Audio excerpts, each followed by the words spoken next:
আসসালামু আলাইকুম বন্ধুরা, আশা করি সকলে ভালো আছেন। এই গরমের প্রচণ্ড লোডশেডিংয়ে আমরা সকলে ভাবছি যদি আমাদের যারা নিম্ন আয়ের মানুষ তারা ভাবছে যে অল্প বাজেটের মধ্যে যদি আমরা আইপিএস কিনতে পারতাম তাহলে ভালো হইতো, সাশ্রয় হইতো। তো আমি তাদেরকে সাজেস্ট করছি, আপনারা স্ক্রিনে দেখতে পাচ্ছেন যে মিশুকের ব্যাটারিগুলো, এরপরে এর একটা চার্জার, তারপরে ইনভার্টারের ছবি দেখাইছি আপনাদেরকে। দেখা গেছে একটা ইনভার্টার 3,000 3,500 টাকা নেবে ভালোটা।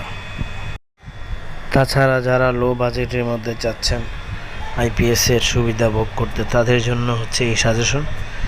একটা ব্যাটারি পুরান যদি কিনেন তাহলে 4,000 4,500-এর মধ্যে, নতুন 5,000 5,500-এর মধ্যে একটা ব্যাটারি, একটা চার্জার 700-800 টাকা, আর একটা ইনভার্টার 3,000 টাকা, মানে ভালোটা আর কি। আর যদি নর্মাল হয় তাহলে মানে কম ওয়াটের যদি হয় তো দেখা গেছে 700-800 টাকার মধ্যে ইনভার্টার পাওয়া যায়।